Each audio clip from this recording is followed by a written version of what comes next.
I'd like to introduce Gary Lee, who in Ortigia last year gave a very interesting talk about the Emperor Frederick II system, who lived in Palermo, actually about tyranny. Gary, thank you. Thank you for. I'm really honored. I'm very honored for everyone to be here. More than I can possibly tell you. I'm very honored to be here with, especially with such a group of individuals who are so outstanding in their field. And by that, I don't mean farmer. So I'm going to talk to you a little bit about Visconti. Well, a little bit. It's actually quite a long process. The Visconti Sforza is a periodic table of creation and a path to the soul's redemption. I would like you. This is Blake's rendition of the Jacob's ladder, excuse me. And Jacob's ladder plays a prominent role in the symbolism of the particular type of theology or mystical discipline I'm going to be talking about. I do want you to take a look at the periodic table. Notice that it has letters that represent numbers, basically, because you're talking about weights of the atoms. It also has a strictly ordered hierarchy. You can't take any of these and put them out of place and have the thing not just completely fall apart. And you'll see when I lay out the cards, they have the same meaning. Now, when we look at the tarot cards, I want you to understand we're going to be looking not at the cards themselves. You need, even though the letters are not on there, you need to understand they represent the 22 letters of the Hebrew alphabet. Before we get started, they actually have 7 principles they call the pillars of foundation or the pillars of creation. But to kind of move things along, I'm only going to go over 4 of them. They had a very different view of the world than we do. First of all, you've got to understand that thought is the beginning of everything. That means the background of creation itself is mind. Then the principle of correspondence, which I'm sure any of you have studied Platonic thought, is basically the same thing. Tradition teaches us that when God created the world, He created the lower world after the pattern of the upper world and made the two the counterparts of each other so that His glory is both on high and below. And then you have the principle of dignity. The words male and female He created them make known the high dignity of man, the mystic doctrine of creation. This ties in a lot with Pico della Mirandola's oration on the dignity of man, because this is really what he was talking about. When you think of dignity, you usually think of someone who's respected and everything else, but this actually means the union of the masculine and feminine elements, and once they're back in place, they're dignified, and then you become, in a sense, it relates to the concept of divinity at that point. Then vocalization of the point. This is a big thing they have too. When you examine the grades closely, you find that thought, the single point, understanding, voice, and utterance are all one and the same. And there is no separation between them. And this is what is meant by the word. The Lord is one and His name is one. Now, notice the number 1 is said 2 times. So you'll see that reflected as well. What's the cite there, Gary? What now? What is the citation? The citation, these are when they look like this, they just have a single name. That's a book from the Zohar. The Zohar is a collection of different books. It's a huge collection, somewhere over 50,000 pages, actually. It has been translated. I think they're translating it now, all the work into English. Back in the 30s, they translated a abridged edition, and that's what I work from. Vocalization is very important because we're going to be looking at the letters of the Hebrew alphabet. They're considered the body. But what we don't see, or we won't pay too much attention to, but are very important as we go along, is the vowel points, which are not shown in the letters themselves. But think of the letters as the body, and the vowel point is the soul of the letter, because the letter can't be pronounced without the vowel. So in other words, it doesn't become real until the vowel is attached to it somehow in the pronunciation. Also, we're going to look at two different systems, one of which is pretty much theoretical, and then the second one is practical.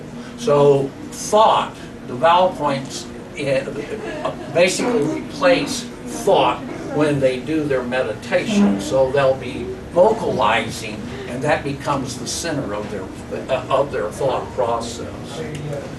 The invention of the tarot pack thus consisted in the invention of 22 picture cards, the motto or fool, and the subsequent 21 trumps as addition to the ordinary deck. Right here was a big sign for me, because why do they have 21 trumps and then one card that's set aside from all that? But we'll see as we go through that plays prominently in the concept of creation and also in the concept of man and the human soul. The workings of the chariot. Basically, what we're going to be talking about is what they call Merkabah mysticism, and that's the workings of the chariot. They call it the Mahasa Merkabah. This is Blake's rendition of the chariot with Beatrice, and Blake was, especially in his prophetic works, was heavily Kabbalistic. The Kabbalah is a matter of, this is from Richland, I hope I said the name right. He was a disciple of Pico della Mirandola. Mirandola was one of the great minds of the Renaissance, and he is kind of credited with what you would call Christian Kabbalah. But actually the Kabbalah was around in a Christian sense a lot, way before Mirandola was there. And as you'll see, this is what the cards reflect. Mirandola wasn't born until the 1460. And the cards themselves came out sometime around in the 1430s. They were exclusive to quadrilateral region of north central Italy that was bounded by Venice, Urbino, Milan, and Florence. And they were exclusive for that region only for the first 100 years. Card readings themselves were pretty much invented 300 years later in France by a guy who made a ton of money off the books he wrote about how to read cards and entertain yourself with a pack of cards. The Kabbalah is a matter of divine revelation handed down to further the contemplation of distinct forms in God. Contemplation being salvation. So this particular brand of Kabbalah was called prophetic or ecstatic Kabbalah, but they believed that salvation really just involved the fact that you were on the road trying to get to this knowledge. Now here's a very telling part there at the end. The reception or receiving of this is through symbols. So the Kabbalah itself is very symbolic. However, in the Jewish Kabbalah, they had a prohibition against using the image of human forms. So what they did is their symbolism really came through in their literature in the form of words. But they use words to describe the garments, the colors, the arrangements. So basically everything you see in the cards can be explained from Kabbalistic works, and their descriptions and words that they use as their symbols. The vision, Merkabah mysticism, that means the workings of the chariot, and it relates to Ezekiel's vision. Actually, it relates to three of his visions: his vision of the cherubim, his vision of the chariot, and most of all, his vision of the man, or the likeness, the image and likeness of the man sitting on the throne of glory. Because basically what Merkabah mysticism is about the divine man and how to regain your dignity and divinity. It's inside each and every one of us. It's not that you believe in one person who made it and everything's going to be okay. You've got to pick it up and do it yourself. As for the likeness of their faces, now this will be prominent as we go through the layout. They had the face of man, the face of a lion on the right side, and they four had the face of an ox on the left side. They four had the face of an eagle. And we'll get back to that when I show you the layout, because in the layout, each one of those faces is assigned to a different area. This is from Pico della Mirandola's oration on the dignity of man. And he wrote, this was early on in it, and he said, let us consult the Apostle Paul, the chosen vessel, as to what he saw the host of cherubim doing when he saw himself exalted to the third heaven. He will answer according to the interpretations of Dionysius. He saw them being purified and being illuminated and last being perfected.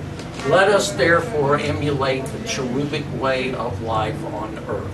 Okay, now in what you have in Merkabah mysticism, you usually think of it as the vision of Ezekiel, but Merkabah mysticism is really, it's a language, it's a mysticism of language.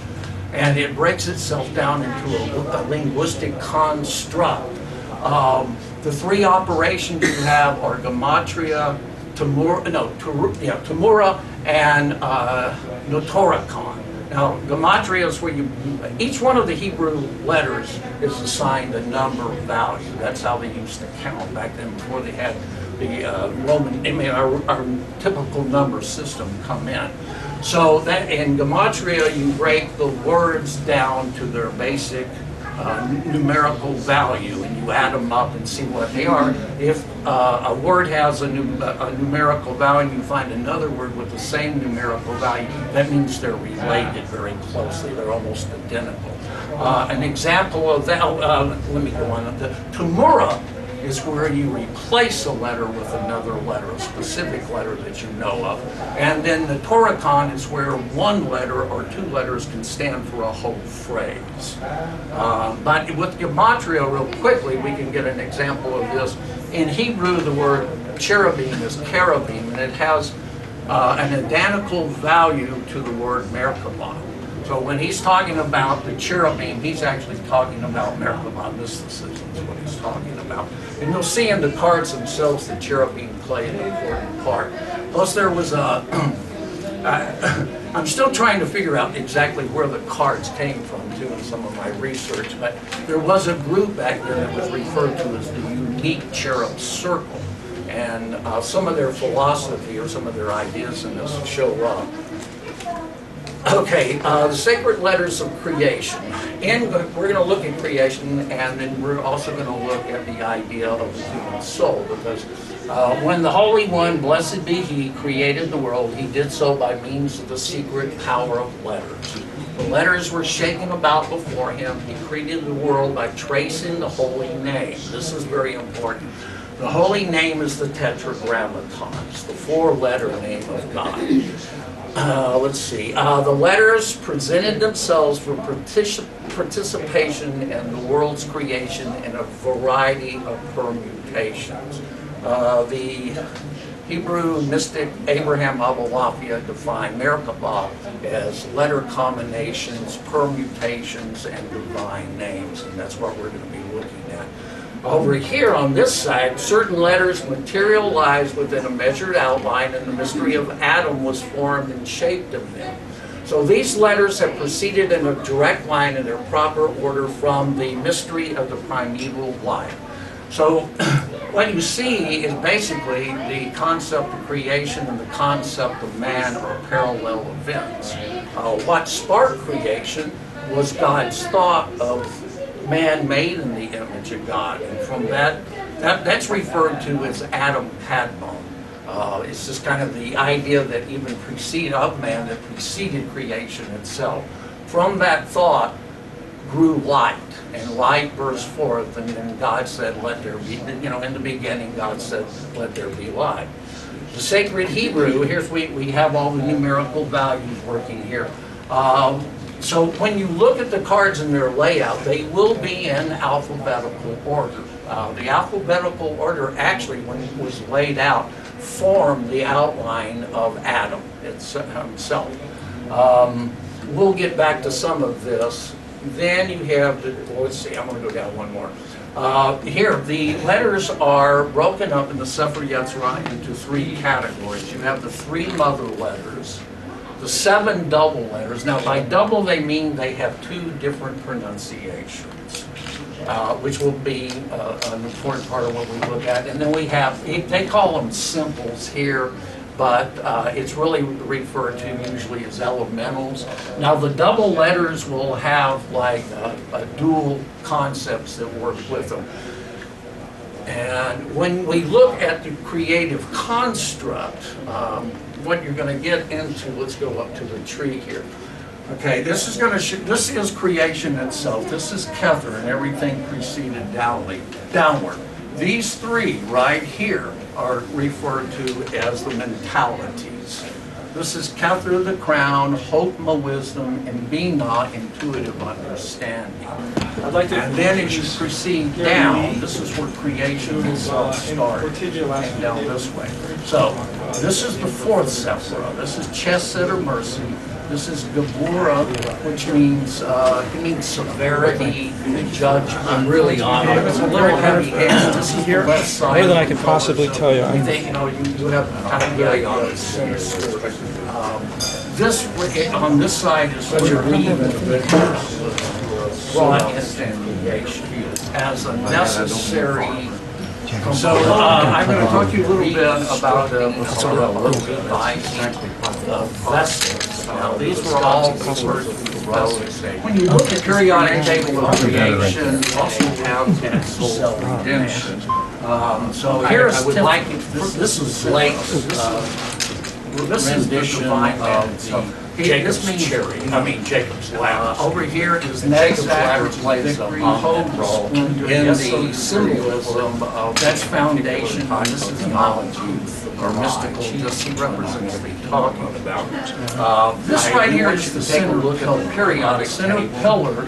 Notice that it has letters, spiritual dimensions. Basically, because it's basically a pillar. It also has a high now strictly ordered hierarchy. You can't take any of these and it goes on just like a ray that has no part. And you'll see when I lay out the cards, they have the same really have.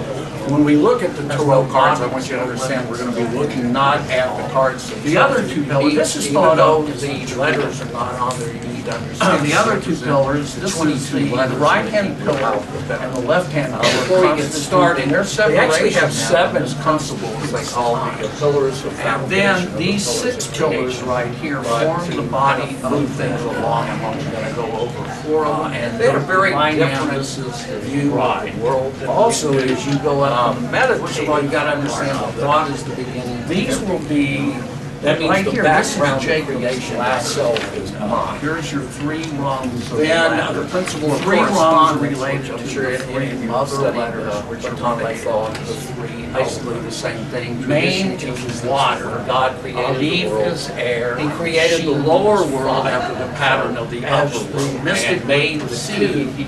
The counterparts of each other so that his glory is both on high with what we call the active. And then you have the principle of dignity, in other words, male and female is the main part of the higher dignity of union. Now, the heart is 32, the paths a lot with the world was created. Pico della Mirandola's oration on how to be a man.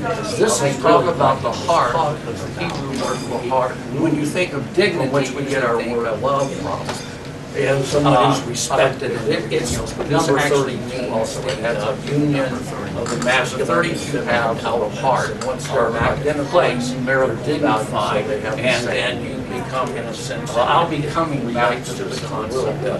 Let's see, this is Jacob's ladder. Then vocalization of the throne of glory. So we have Jacob, and you examine Binah. This was where he saw, find that thought, a single point, understanding, voice, and utterance are all one and the same. Now, this actually, there is no separation between them. This is what is thought. The Lord is on his name is one. Now, notice the number 1 is set here. 2 high. Now, the first process that you get to it. What's the site there, Gary? What is the citation there? The citation, these are they look like this. They just have a single name. That's a divine man. But you have, there is, even though it's not there is what they call a semi-sphere collection. And its name is Na'at, which means knowledge. So this has been translated. I think they're translating it now. All the work in the English back in the 30s. The divine man wants to mate with his bride. Vocalization is very important.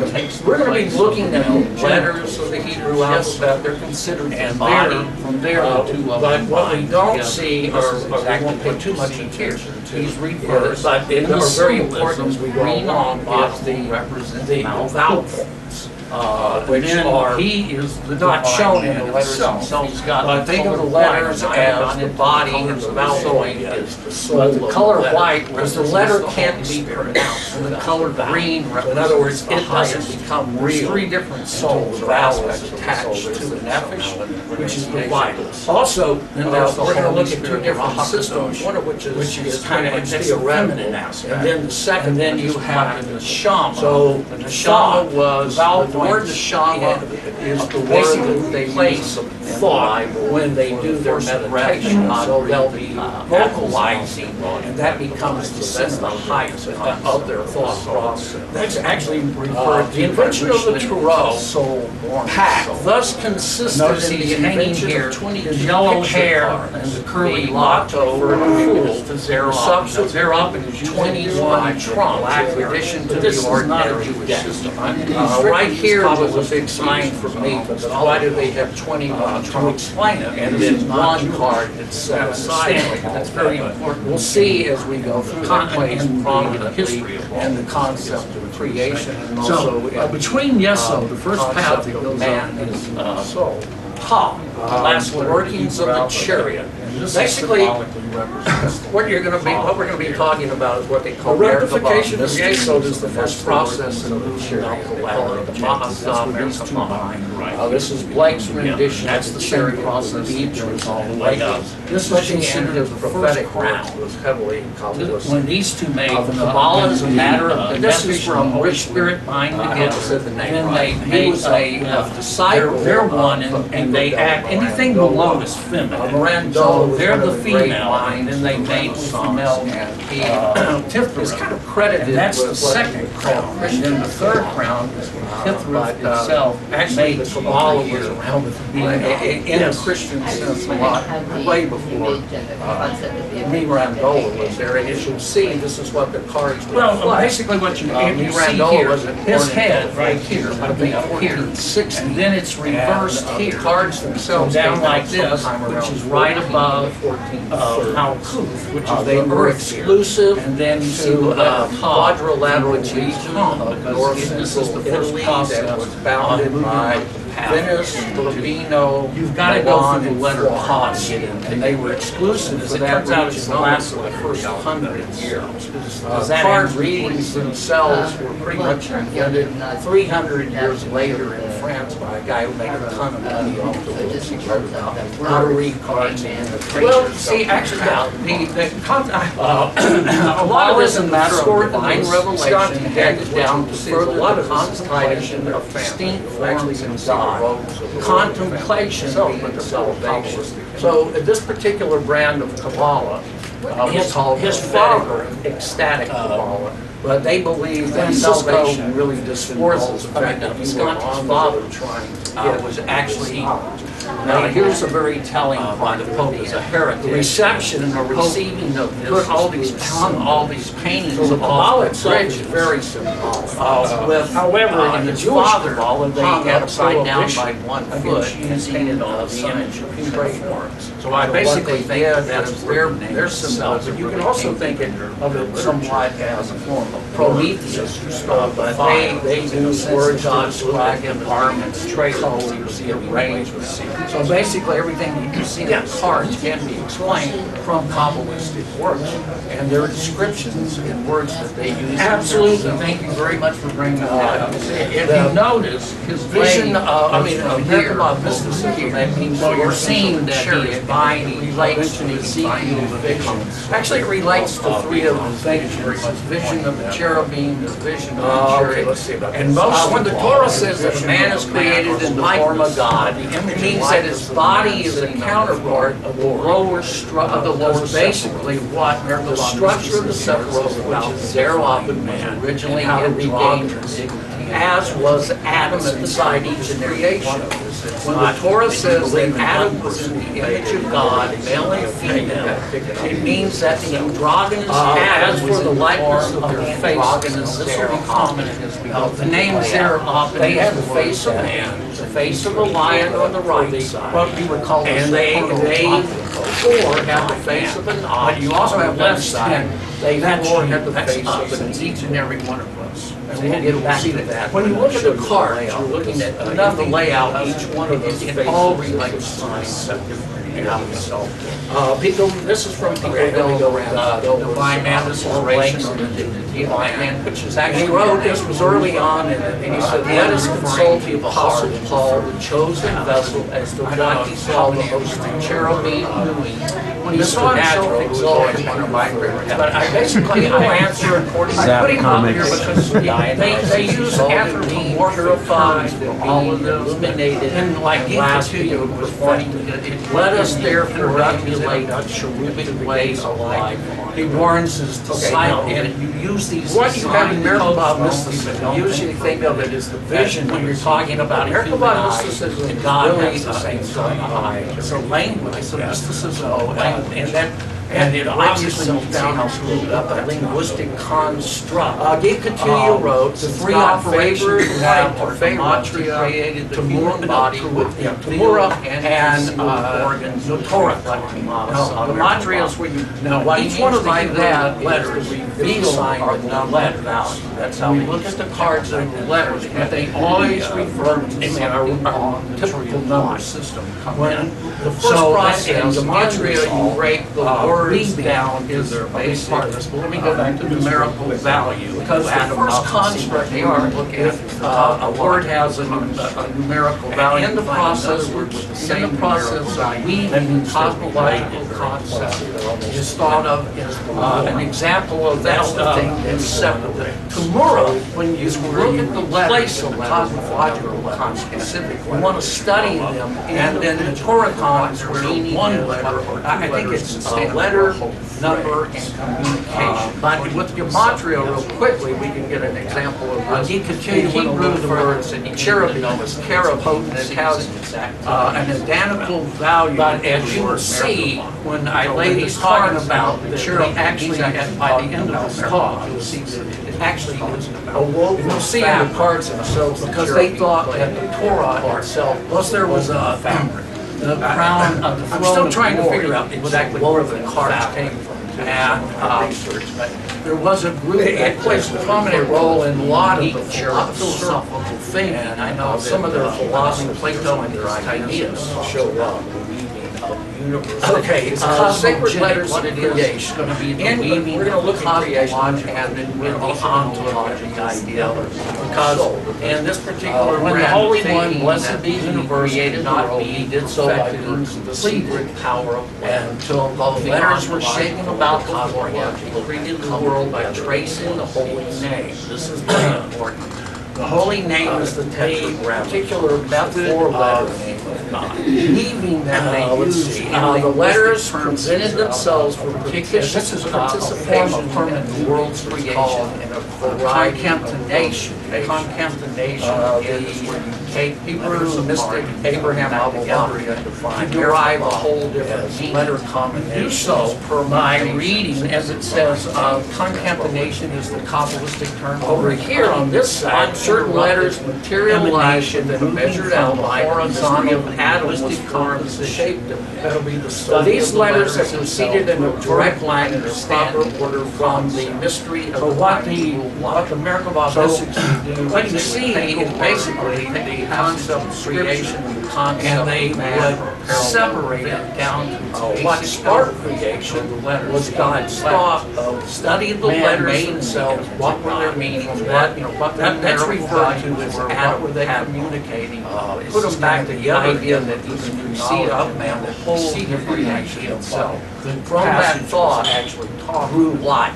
Everything you see, God said, related, when they took it apart, they always took it apart to find out how it Hebrew. Here's we have all the numerical values down here. So when you look at the cards in their layout, they will be to find out where and what its operation actually was laid out form the outline of atoms itself.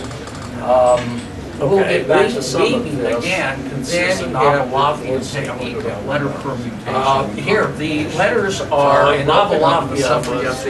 You have the three mother poster child, I guess you would say. 7 double, or by double they mean they have 2 different. And he also considered himself, which would be an important part of the Messiah. And then we have, which ties in a lot here. Just to throw this out, it's really right for its prophecies. Now the double letters will have prominently, at least in the concepts, not the Sforza family. And when we look at the creating, now here we get to the map. The map, this is the first card. This right here, this stands outside. Okay, this is going to show the word creation itself. Actually, Kepler derived from the Egyptian word down. These 3 right here are referred to as the mentality. And she was married to crown, hope, wisdom, and being Hellenistic terms. And then so in a sense, in some way, she got a hermetic start in there. And this is from the suffragettes, right? This is the transformed. This is chess. All that is formed. This is all that is spoken, which means severity of judgment. It's a little heavy-handed. This is the letter of. We think about kind of the idea of the act of creation. This on this side is where the first letter in the name of God. That's God as a necessary leaving him component the letter out, reconstructing or revising the vestment. Now these were all also let's see on this creation. You can see this a little better. He has 6 white and black feathers on his head. So here's the feather of the center of it. This is referring to divine man. This means that it was her feather. Over here is laid on the 10 degrees of splendor. Yes, so does the scales and the balance. That's found your heart on one side, Egypt, and the feather of Europe on the other. And if they balanced out, you got this right here is the center pillar. Also, if you notice his image is very spiritual. That's because this is basically what it's basically a pillar of thought. This is going to be a reflection of human. So his poor appearance, it goes on just like a poor spiritual atom that the world's reflection. Thought really he has his pants pulled down, and his pants being pulled down. The other 2 pillars, garments play an extremely important part. The garment itself, the right-hand pillar is left-hand lower constant aspect. Their separation then comes in the high.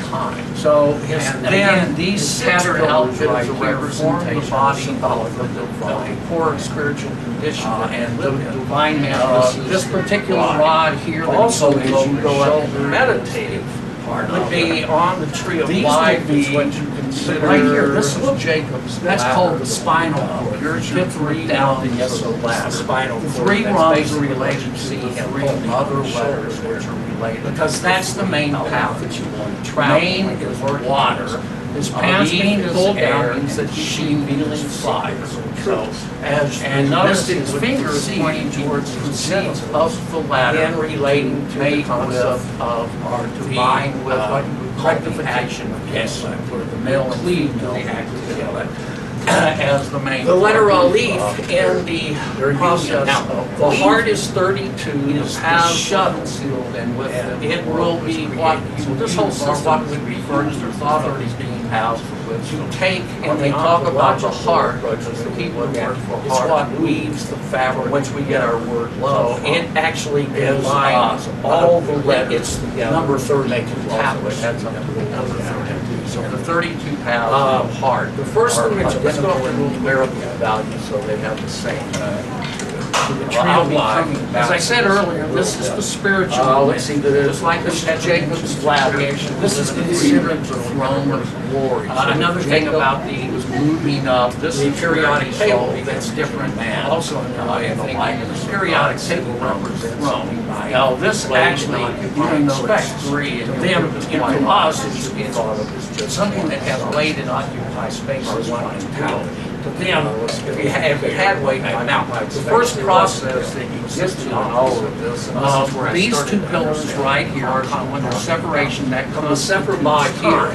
And then these six separate right here, but you have, there is, even though it's not there is what they call a semi-sphere. So this first seven groups is named as the out, which means so this is the Father, this is the Mother, and that's the Son. When the cards are divided out in the construct, the divine man wants to mate with his bride.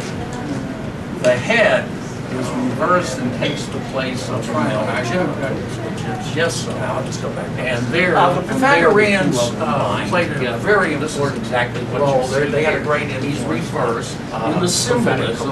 Green on the bottom. The Kabbalists about it, and they tell you that Pythagoras. Then he is the divine lion. So he's got the color white. What you can see as that little configuration. But the color white follows the Holy Spirit, and the color green represents the Pythagorean. There's three different souls or aspects of the soul. There's the Nephesh, which is like the divine intelligence. And there's the Holy Spirit, the divided things, which is kind of, that's the feminine aspect.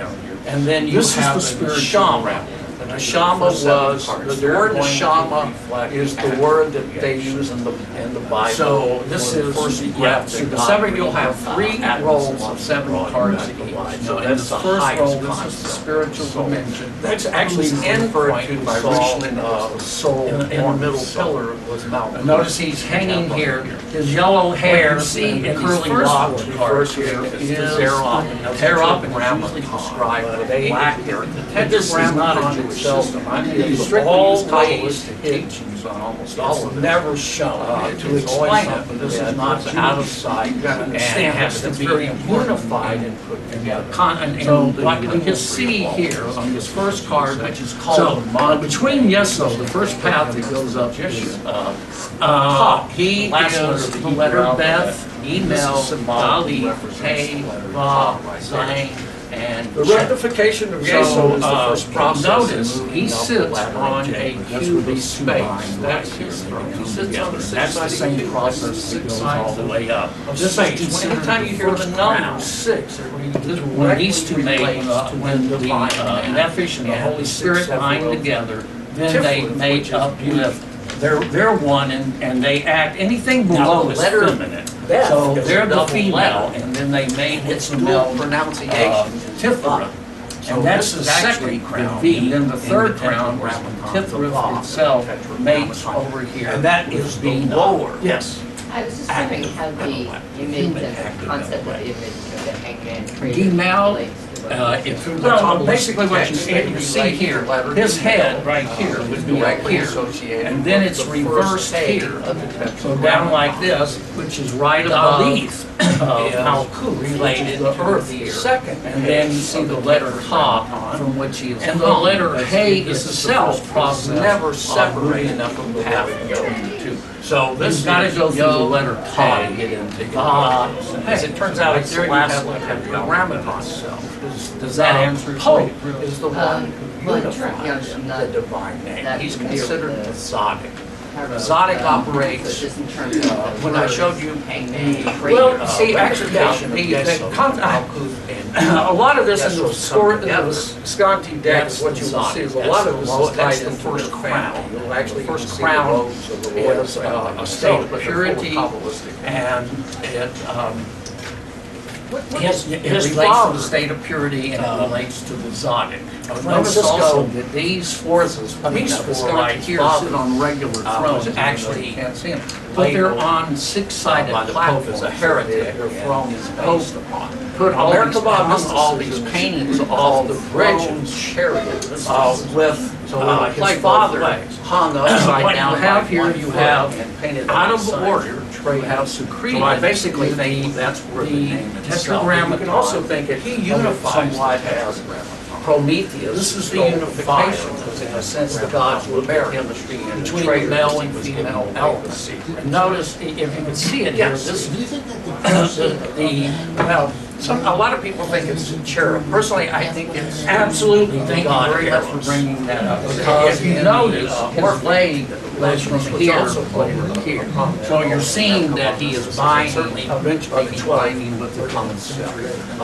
He was in the Orphic tells he was okay, let's see the son. When the Torah says that a man is created in the form of God, it means that his body is a counterpart of the lower Sephiroth. The structure of the Sephiroth, which is Zerah, was originally androgynous, as was Adam at the time of his creation. As you can see, when the Torah says that Adam is in the image of God, male and female, it means that the androgynous Adam was in the form of the androgynous Zerah. The name Zerah often is the word that they use in Hebrew for the what you would call the supernal blood. She has a blood on here, but you also have to understand that's us. She has the gloves off, and you'll see that when you look at the cards, you're looking at nothing time skin touching skin. All relates to the self. And then the end point, now Kasbah, here we go with it's hard to find, man. This is Blake's Divine Man, which is actually, as I said, this is called throne. Again, referring to the heart. Her throne sits on top of the chair. And it's again, it's Mr. Dadlab, who is always one of my favorites. But I basically, I put him up here because they use anthropomorphic terms for all of this, but in like Gikatuya, that means removing from the introduction, his introduction to the gates of life. He warns his disciples. He's the one who actually signed post only, but don't think for a minute. When you're talking about a human eye, and she has in her hand, notice the horses are white, so it's kind of hard to tell because everything, obviously you can see how screwed but they have golden leaders. So that means Gikatuya wrote, since God favored wanted to favor us, he created the human body which revealed and because the spiritual dimension, this is the separate. Now what he means by that is so revealed are the letter and female. When we look at the cards and the letters, but they always, she holds in her hand the sphere. The sphere represents, once again, the first process in this all, weaving is a big part of it. Everything emanates quickly. Because the first construct of Pythagorean mathematics, from the center point first comes the line. And in the process, of weaving, the line limits and bounds, and then is thought of as the war itself. That's the thing. I want to point out a few other things. You can't look at the letters. These are the actual gowns. You want to study them individually, what their meaning is. Running up, it's very important, running up the middle of her gown.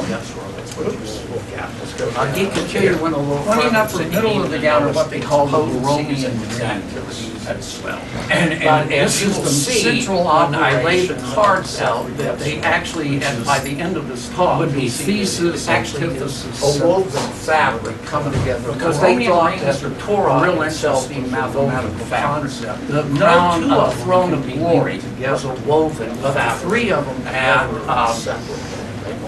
it plays a prominent role in a lot of the philosophical thinking. Here, so she's got 3 rings and a crown.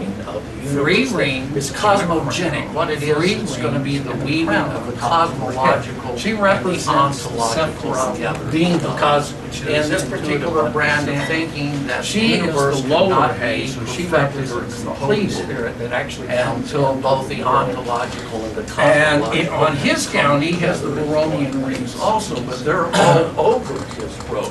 Because the particular method of, as he's referred to, weaving that they use in linguistic contact is all particular. This is she only has a relationship with the ones running concatenation. She's the only one here who has no contact to mount together at all. To derive, but she only goes down as far as do so by reading, as it says, concatenation is the combination coming together. uninterrupted emanation. This is from the horizontal linguistic composition. On the full, which is called the letters itself, I think it was Thomas More in one of his works talked about. So what the Merkabah, this is what you do is they would take a word, basically it's Plato's four phrases, and they would separate. So here is the poetic frenzy. Here's the sacerdotal letter. Here is the study the letters themselves. What were their meanings? What their numerical values were? What were they communicating? Put them back together. And again, this is the spiritual realm. But the passage was from the Sefer Yetzirah. When a person enters every ministry, he must parallel. When they took it apart, they always took it apart. First, got to find out how it lay creation. Again, to take it apart, to put it back together. So everything they did has a whole decompose understand to find out where and what it's operating. First of all, on the sun, he represents the will, but just the human will. Which is supposed to be aligned with weaving again consists of Nabalafian technique of letter permutation and combination. His quote right here says Nabalafia was he was kind of the please. This is the reason that the queen here is usually in the normal layout. Also considered she's called the high priestess, and she comes second. But what it really is that she has been sent into exile by the king to take care of the son. And she's prominently it did. So the queen and the king now, or the queen's in exile.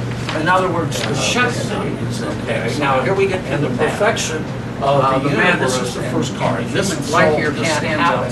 The Shekinah. The word motto actually is derived from the Egyptian word. Yes. And Ma'at was the goddess of truth in Egyptian. And she was married to Thoth. I call it this is what we think of her. Then right here, this in a sense is somebody who's got the terms of the family itself. This is Sister Metaphysical. He perceives, transforms, and makes all that is formed and all that is family. Tying into the prophecy of Joaquin de Fiore, who said that he represents 8, and this is the letter of. He based his prophecies on the revelation of creation. And he used a numerical value in there to calculate that in 1280, a new age was invented. That's God's explanation for leaving him out, leaving the letter out. He actually had, these were the Borromean rings, but there were 3 ages. One of them, this one represented also on the Old Testament, you can see this was a little better. He has 6 white, was the final feather period that was going to be when the Holy Spirit came into the world, referring to the goddess Ma'at, because it was her feather that was laid on the pan of the scales of the balance. You had your heart on one side and the feather of truth on the other. Guglielma saw her such. She was a prophet. Notice in his image is very saw herself as the Messiah. This is basically what you think of. And she appointed Sister Manfreda. This is going to be a reflection. Guglielma died about 1280. His third core appearance, Sister Manfreda, was burned at the stake for heresy. Obviously, the world. It was going to be the New Age was going to be where he has his pants pulled down.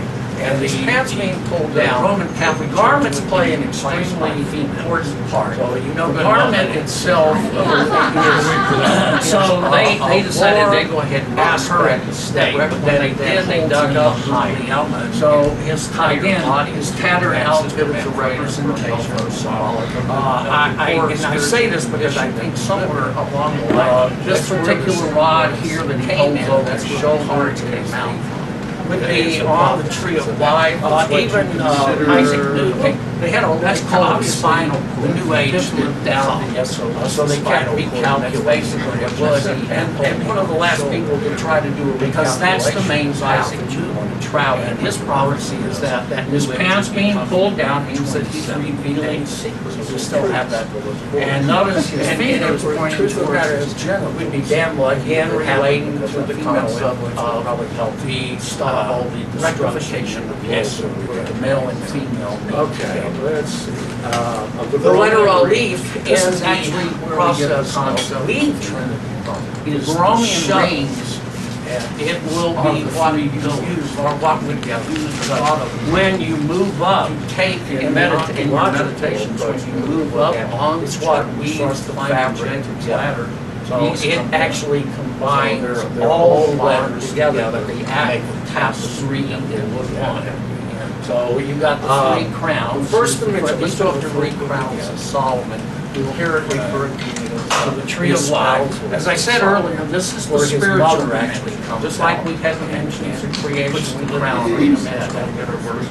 Another thing about this is the first crown, which is the periodic table that's different. Also, this is the periodic table. At this point, you're in the state of occupying space. Now, to them, to us, prophecy is not something that has weight in occupied space as telling real. Them, obviously, if it had weight in occupied space, it wasn't real. Steps inside yourself. These two pillars right here, under separation, that having the constant time. And then these six sephirot right here are obviously membrane aspect of space. Let's see, let's go back down here. So this first seven groups of seven. Now, this is what we have here, and then you see your own flow. All right. When the cards are divided out, interpreted as the reintegration of the female within the male and drawing, because that's what you see in marriage. That's very important. What happens in that particular situation? The male force is giving. The Pythagoreans played a very important role there. They had a great influence and prophetic Kabbalah. Now, you'd ask the Kabbalists about it, and they tell you that Pythagoras studied under him for the high ground. That's where he was the same way, and that's what they. That was what they see as their configuration of the layout or follow along with the. They believe through combinations of Pythagorean action that 1, 3, and 7 universes are reflect the divine intelligence to be able to take divided things and unite them together. I have the quote. This is the second dimension. Here's the dimension of time. They're going 7 days in the year. The dimension of time, 7 days. This is this is the 7. You'll have 3 rolls of 7 cards. No, in this first this stands for the concept of Kavod's endpoint solved so and it's also Kavod. Kavod is the Hebrew word. His first 4 cards sitting is the tetragrammaton. The tetragrammaton structure because they also follow the just never shown. It's always so here you have the concept of time. It has to be. This is the mother and the son. She again. So what we will see this is justice. First card, which is called the Monty. The wheel, wisdom, the traitor, he is the letter Beth, the email. This is also the realm of the angelic being known as the cherubim. So notice he sits on the realm of life space. That's his she justice, strength, wisdom, and space. Anytime you hear the number 6, are directly related, but they are the post of the 6 of the individuals you saw in the spiritual realm, the Empress, the Pope. Now the letter Beth is a double letter. It's dual pronunciation. So they are the foundation. This is actually justice, which is balance. That's the thing that again, the thing about it is, and that is the lower. The pan of merit you have here, and then you have that concept of it being right in again. You want to have it so it's in the Kabbalistic text. They relate the letter. This is the concept directly associated with the first are the sacred teachings. Basically, is what it represents. The Torah is constellated to the second page of the tetragrammaton. This is where and the letter Hey itself. Again, this is the never separated from the letter Yod itself. So this is Gal Hey. This is the wheel. Gal is the concept of tetragrammaton. So right there you have that, uniformation of the concept of time. These considered cyclic. The cyclic operates, when I showed you the rectification of Yesler and Malkuth. Notice right in the center part right here, wisdom. That's what you will find in the 21 crown layout. First crown is a state of purity. So at the very center of all creation is wisdom. And notice it relates to the state of purity and it relates to design. Notice also that these four right here sit on regular thrones, but they're on six-sided platforms that they're up to this point in the spiritual realm. You have the other seven in called throne chariot. You're getting the upper world, getting the concepts. What you have here, then you have wisdom at the out of order. The next 9 cards going down will be in the tetragrammaton. He unifies the tetragrammaton. This is the number 12. This is the unification card in the deck on the marriage. So what you have now, number 12, now have the unity. Notice, if you can see it here, that's a lot of people think it's a cherub. Personally, I think it's death. The god here is going to be the antithesis because in the orphan, he's being hanged, which also followed the Sufi prophets and certainly Al-Arabi always referred to death. He was in the orphan tells. This is the enlightened son, and then you get into Bina, card is the club. He stands on, he's holding the best drawing of the forces down. Here, that's the side of her face comes down with the human forces go. She's pouring it down. That's a very important chest though, because we have the king. As you can see, that's where when you move up the tree, you always want to move from the side of mercy, whereas mercy divine realm judge side herself. So when you move from this side, it brings it all affects the divine realm.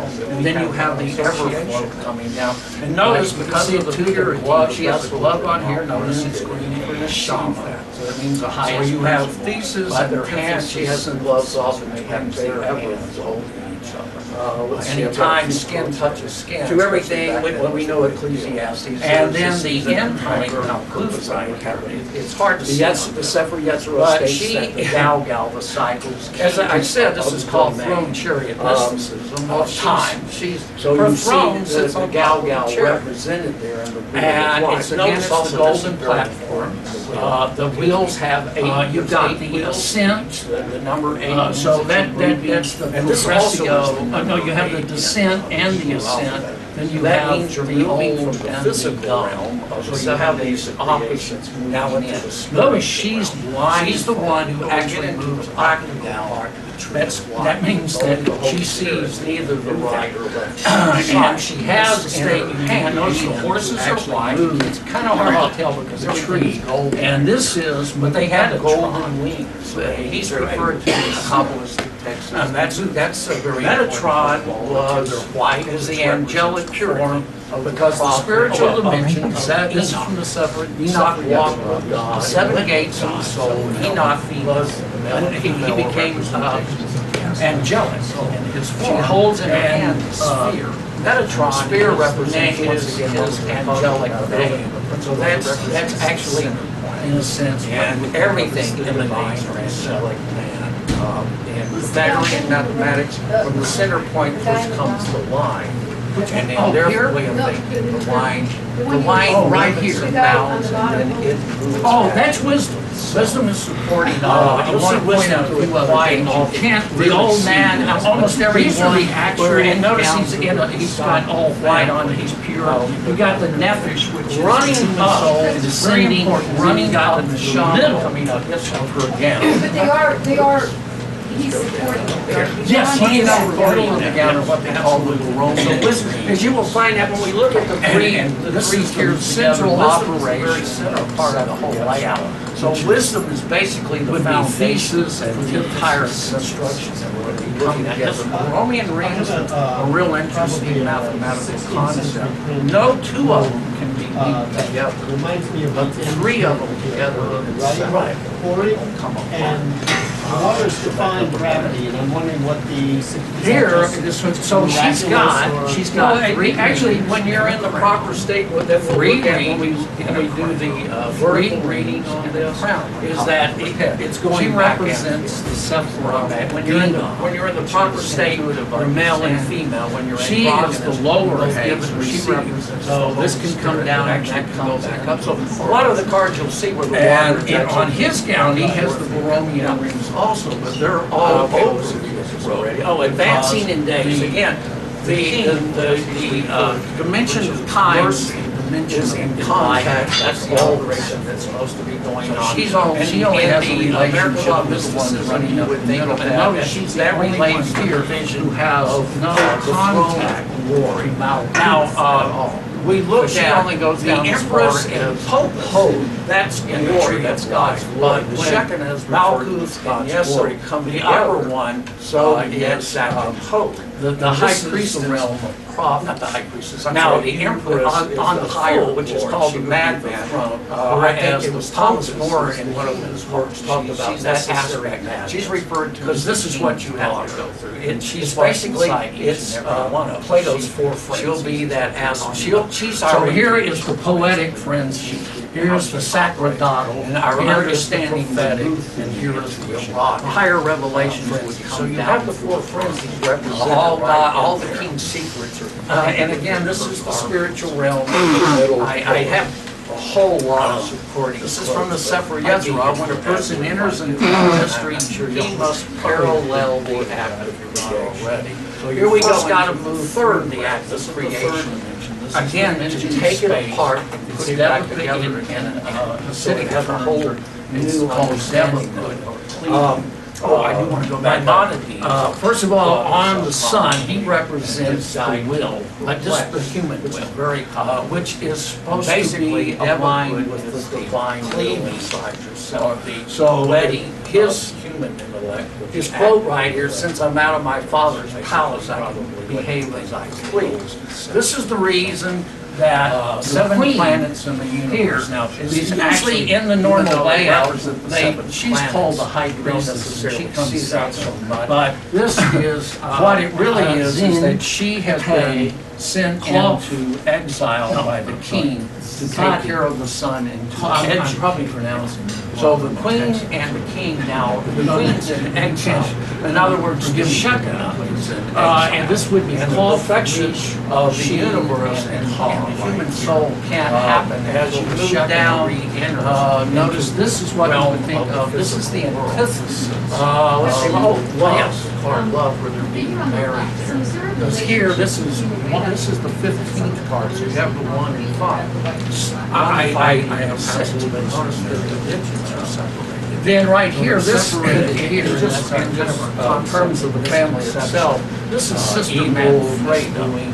It actually represents members of the Visconti family, tying into the prophecy. This is King Fiore, who said that in 1280. New age. He bases, doesn't mean that you're scared of revelation. Well, I guess it was the numerical values in there to calculate that on 1280, it means that you start to understand that there were actually, we go down there, I think. So, which I think, which he actually knocked out all the Borromean rings, but there were 3 ages. One of them, this one represented the Old Testament, the upper line. This was the New Testament, the upper line, and this was the final period that was going to be when the Holy Spirit separate these out. Look at the letters, find out what the numerical value is, and in a sense, with the picture cards themselves, you see what they communicate. And you start to learn to read. I'm going the long way. Here you have the moon. Here you have the sun. Guglielma saw her. She was a prophetess who moved into Milan, and Guglielma saw herself as the Messiah of the perfection. And she appointed, notice you have a tapestry with this Pope. Guglielma died about 1280. In the 1300s, Sister Manfreda was burned at the stake for heresy, obviously. It was going to be, the New Age was going to be where the female aspect came into play, and actually part of the Roman Catholic Church would be the concept of Zion. You know good and well that is Zion. So they decided they would burn her in the stake, but when they did, they dug up Juliana and that entire body to Sister Manfreda. So here, what you can see right and I say this because I think somewhere along the line, that's where this influence came in. That's the mystery of the seven celestial lights, the prophecies of that. Even Isaac knew they had obviously the New Age didn't come. So they kept recalculating when it would happen. And one of the last people to try to do a recalculation was Isaac Newton. And his prophecy is that it'll make much more sense when you get the whole thing. So we still have that. Now, that's, and if this is the cosmological, we'd be damn lucky if it happened because that female influence. We're going to be moving in concatenation, the cosmological universe. Again, you separate them out. This is actually where we get the concept of their letter number. The Borromean rings, what we're moving into now is the ontology. When you move up, and in medicine, the best way to move up on the chart and start to climb the Jacob's ladder is where meaning is no longer an object. They're all bound together, but they are defining all the letters and the cards and the numbers. So you got the three crowns. Here's these are the three crowns of Solomon. Now we're moving into the espousals of Solomon, where his mother actually comes out. The fourth key is what I call it. Puts the crown on. He whose name is Boel, which means God is in. So this is the first crown, which means this hands, and then these in his hands are four keys, which he obtains. This is at this point you're in the state. One key has upon it the sign of the letter Yod in Greek. Prophecy is not what we think the letter Torah. And the third, the letter Vav. And these are the three keys that he lays beneath the vowels standing outside yourself and having a conversation one.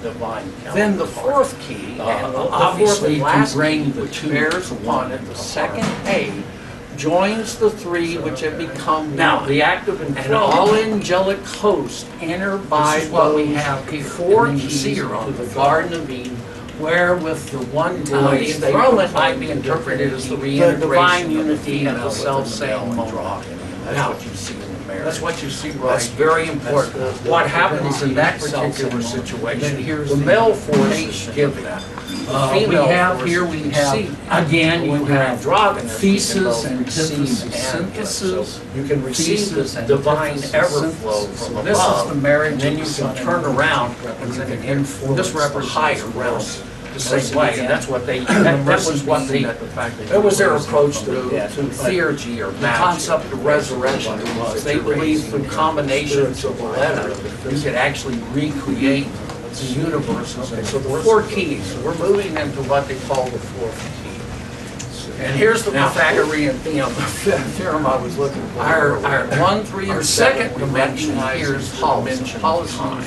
7 days in the year. Actually, the dimension of time, 7 days. Unification of dimension is 7. Yes, sir. So this is time. And this stands for the concept of kavod or as life. Here we have the this is the ontological. So, and it's also kavod. Kavod is the Hebrew word in the Hasidic idea. The ontological, just like it said, you start in spiritual instruction because they also follow this is called running in the so here you have the concept of time. This is the mother and the son. She again is this is justice. Strength, so you move down here and you wisdom, the traitor, death, and temperance. So here you have this is also the realm of the angelic dual known as the thrones. The cherubim assignment is life and death, or in will the realm of enlightenment and time. Justice, you have the mother. Wisdom is there to educate the son, who's above again the son over here, but they are the four posts of divine man. And then here you see the separation. So even though this looks like a bad thing, these 7 cards right here all represent the necessary component. They are the foundation, especially justice, which is balance. So what you have here is, they call this the rebuke of bad condition, the pan of marriage you have here. When you start the concept of being right in, again, you want to have it. It's going to happen to you, that's part of it, because that's how you learn. This is the concept, this is finding out how, you know, seeing how you score the sacred teachings, basically, is what it represents. So you've got thesis, antithesis, synthesis. The synthesis will bring in, she's the upper line. This is where you draw your this is, and again, this is kind of the ethical or purity out of himself. This is Gal Gal, perfection of the world, and the perfection of the world. Gal Gal is the concept of time. So right there you have that, you have that formation of the concept of time, of impurity and purity. The cycles, again, the fear of God is a necessary component of putting all this together. So this whole thing, you've got, notice right in the center part right here, you've got the core right here, fine and getting ready, he's restraining himself. So these symbols, like all symbols, so at the very center of all creation. So you can read into them a whole lot. And notice he has an hour. In one sense, this is a reflection that is strength. But if you also, if you look at it closely enough, his face and the lion's face have been. So basically, it's kind of taking or restraining. Up to this point in the spiritual realm, and then have the other 7, and that allows. See, notice he's about to swing, and here he's getting the smack that helps the top off. Then you have wisdom also center phalanx. The next 9 cards, which again down will be in the active synthesis. This is the lower realm. This is the number 12 running down here. You've got the human. So what you have in the number 12 is you have the unity, the tree of life, and then down in follows the upper lights, the 3rd marriage, the divine death, obviously is going to be that part of life, and he's being hanged here, so you can follow, but then you've got the king, you've got Lobby, always referred to death as the night of the night. She's the lower shekel. This is the enlightened. And here is the divine. And then you get into Bina, who is the end. Notice she's holding the vessel here, which is up here. That's the side of the face, which is where Bina would be. So right in here, you've got the she's pouring it down into sun. Chesed, and this is the divine man. That's where when you move up the tree, you always want to move from the side. Only true perfection has to happen. So when you move from this side, in a sense, what you have here is you have the supernal method, then you have the everflow coming down. The Holy Spirit, because of the purity, this is the highest concept of the soul, but it's on the lowest aspect. So you have the thesis and antithesis, and that's the Shama. But the Shama can only come about with the affection to everything. Well, we know Ecclesiastes, there's the season. So you have the ontological construct, you have the cosmological construct, and then the 3 in 1 is the ontological construct. Notice you got 1, 2, 3, so you see the Gal represented there in the page 1. Notice also that's referred to as the 6th rung. You've got the ascent, 6 steps. So that's the progressio. So you have the 6 operations and the ascent. Finally, you have the old and the young. Which you have pure. You have these opposites moving in. Notice she's life, but we get into the practical. Let's see here. Here's the mystery of mysteries. She sees neither the right or left side. These 3 states you need to be in to actually move up the human personality. And this is Metatron. You get the human personality. He's referred to in the Kabbalistic texts, and that's what I was saying. Metatron is the angelic form of the prophet of each single letter. Enoch walked with God and went with God. Enoch was a he became angelic in his form. And so in this layout, Metatron is his angelic name. So that's actually, in a sense, what you would think of as the divine. So it has a hierarchy of strict hierarchy, just like periodic table. Which one? Oh, here, each one of these represents. Oh, right here. The guy on the bottom. Oh, that's wisdom. Wisdom is supporting all of it. You'll see wisdom through it quite all. The old man, almost everyone and notice he's got all white on, he's pure. You got the nephesh, which is the human soul ascending, and then you got the neshama coming up. Yes, sir. But they are Brings the entire. he's supporting that. Yes, he is supporting that, yes, absolutely. So wisdom, as you will find out when we look at the three tiers together, wisdom is the very center part of the whole layout. So wisdom is basically the foundation for the entire construction that we're going to be looking at. Here you have the divine, cosmological. Here you have, again, referring back to the four phases. You've got the Water face is of the defying gravity, and I'm wondering what the significance is just face of the miraculous or... Well, actually, when you're in the proper state, what then we'll look at when we do the vertical reading on this, is that it's going back and forth. Going back. When you're in the proper state, you're male and female. When you're androgynous, you both give and receive. So this can come down and that can go back up. So a lot of the cards you'll see where the water is on the soul's redemption. Each letter has a role to play. Oh, advancing in days. Again, the dimension of time is the dimension of enlightenment. That's would be letter permutation going on. And in the mysticism, you would think of that. That relates to the vision. You put those back together. The throne of glory.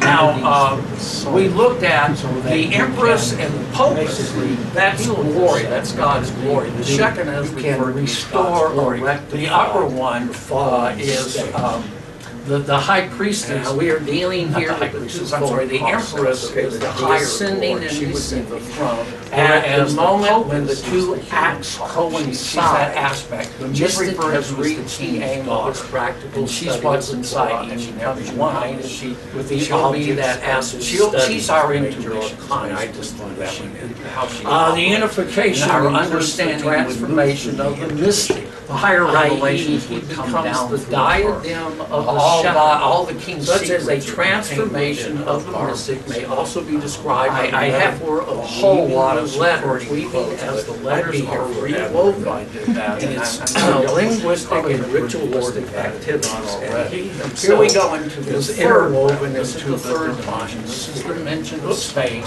It's developed in Hasidic terms into this called dewoven into the fabric of Maimonides' sphere. Now, also in Guide 2, what you get here is you get basically Devaput is, then you get the Yod Hey, or the Yod Hey, then you get Yod Hey Va, because Va is the endpoint, probably what you think. Yod Hey, the second letter, I mean the first Hey, 7 planets in the universe. Now, these actually, even though they represent 7 planets, you don't necessarily see that so much. This is just the wisdom and understanding made it together. No, and then you get the Yod Hey Va. I'm probably pronouncing that. When you weave these together, as said in the fourth, and this would be weaving them together, you get Sheen and Ta right here. And that's as you move down, notice this is what you would think of. This is the antithesis. She is the Shekinah, and that's her being in Merkabah tradition. Here, this is the 15th card. So you have, and with the help of the Matria, 1 in 5, 6, the transformations into the are separated here, and that's our concept of misconception, evil. We're going to go back up. But it actually represents the diadem I just talked to you about, the diadem. This is what we refer to as the fear of here. You've got 21 letters, which, you know, it doesn't mean that you're scared of God. It means well, I guess it would put pretty much scared of you. It means that you start to understand what God thinks and how that works. Diadem, which I think it would knock out all of the Tarot was just written down in its path. Then you have the star. These are going to be what they refer to as the upper lights, and the upper lights are the arcs written over not the sun. Again, you separate these out. You look at the letters. You find out what their numerical value is, and in a sense, with the picture cards themselves, you see what they communicate history behind. You start to learn to read the symbols. got, here you have the moon, concept of here you have the sun. This is the marriage of the sun and moon, the hieroglyph. Again, and then here you see the consummation that was written salvation, and then at the end, this is the world, this is something of perfection. So you get the word Torah. Torah, notice you have a tapestry in Hebrew. It only uses two cherubim called Ta, the two cherubims together. The word means Torah. Now you take this off, that means that's the word V. So you're basically just working with T and in the center. The only difference in spelling of this opening, which is actually part of the tapestry, we have exactly the same concept of Torah is spelled and Zion, you know, you hear Zion is spelled Zion, but Zion actually the vowel clause, not the perfection of beauty. That beauty is the divine man himself. So here, what you see represented in this is the perfection of the divine man, the perfection of the world. Now, the mystery of the seven celestial lights is the mystery of the sublime. The vowel point that is connect operation. Again, perfection is the vowel point holum. Holum is connected human intellect and the accidents associated with Tifra, the divine man. That's what this particular marriage is. Here it's there. The word it'll make much more sense when you just commence. Commence is associated. This is the cosmological, which is the crown. So what you have in the we're going to be moving in concatenation crown of the cosmological crowns of the chakra. Again, separate them out and look at them individually. That's where our this is my vacation, okay? But that's where I feel what we're moving into now is the ontology. Because obviously, if they have these symbols, this was the best quote I've ever heard. The Visconti jacket itself, meaning is no longer an object official bimbo. In other words, he probably find along, most likely he was working out of some kind of artist guild and effect that included the Navarrete brothers, who were the ones that painted the images on side the Duomo. The fourth key is what I call it. So both of them. He whose name is Boel, which means God is in him, stands for, and he hands. And in his hands who are all keys which he obtained from each of the corners of the earth. One key has upon it the sign of the letter Yod engraved. The second key has the letter Hey. And the third, what you have, the letter Vav. There we go again. And these are the three keys that he lays beneath every letter of every letter. Then these three become one. Then the fourth key, and the fourth and last key, which bears upon it the second A, joins the three which have become one fabric. And all angelic hosts cosmologically would be four keys into the Garden of Eden, where was the cosmos, they proclaimed the divine unity at the self-same moment. And at that point, then you that's what you see right here. That's when God in the cards, then here's the kingfication. We have here, again, you have thesis, antithesis, synthesis, thesis, and this is the end of days. This is the marriage of the sun and moon, which is represented here. And this represents the mercy. So when you get through all again, the end point of the mercy being that the fact that you're raising from the dead. But the concept of resurrection means that you're raising into just look at the two you can see here. You got the 231 gauge except the circle. Okay, so the four keys. We're moving into what they call the. And then here you've got the holy power. And here's the Pythagorean. And you'll notice this here. I was looking at the 1, 3, and 7. We recognize the policy, the devil, and everything else. You'll notice there's a little. Actually, maybe the divine is in it. Like the unification of the God in form, even though they represent the world. What you and the unifying power of these is when you all get back. Here we have the package. This is the ontological and cosmological. Cosmological, you read this way. There you go. Okay. What you have ontological, just like it said, you start at the spiritual realm. Binah is associated with the element of fire. And the sin. So it's called the burning machinery, except for Yetzirah. Moses went up the mountain. That's in God's also uses typical Ezekiel. So there's the whole symbol. So you move down here and you look at these three parties and the higher level. So here you have the human again, but when we go down to this, dual assignment is life and death, so in this will, then you have the yod, which way you go. Then you have the mother, who is there to educate the son, who's above, again, the son over here. So it's a Metatron, divine man. And then here you see the separation. So even though this looks like a bad thing, these 7 cards right here, Three worlds all represent represent the necessary components of word Shekinah to return to the world.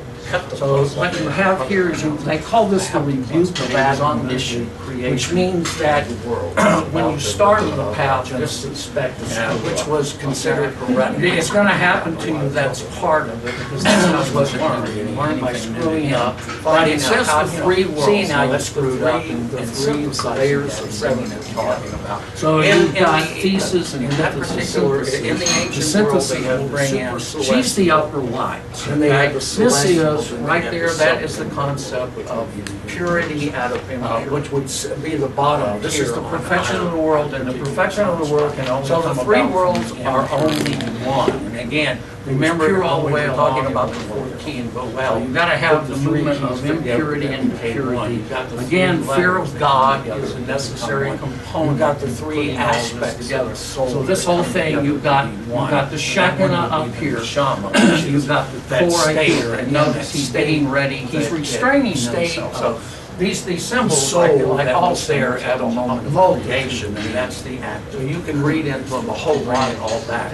Now, in one sense, this is a reflection, means you're silent. But if you also, if you can look at it closely enough, his face and the lion's face will come down. So basically, it's kind of taking or restraining your own human nature. And then when you do, that allows, see, notice he's about to swing, and then here you see smack.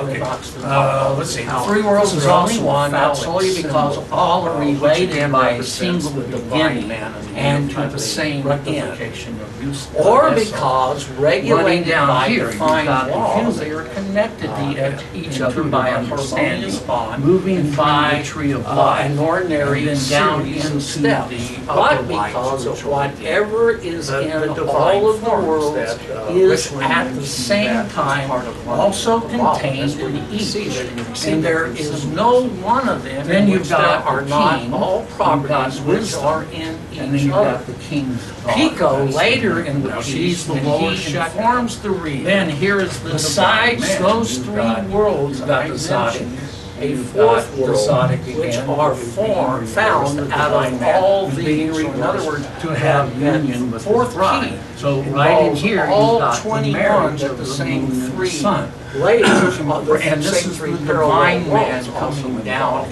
Let's see. As I mentioned, the 4th world, because only are found all these things which are in the other world. So, in a sense, what you have here is you have the supernal second taste, the tetragrammaton, the Holy Spirit, and then this is the highest concept of the soul, but it's on the lowest, which, by the way, is of the hierarchy here, and that's the neshama. But the neshama can only come about through perfection.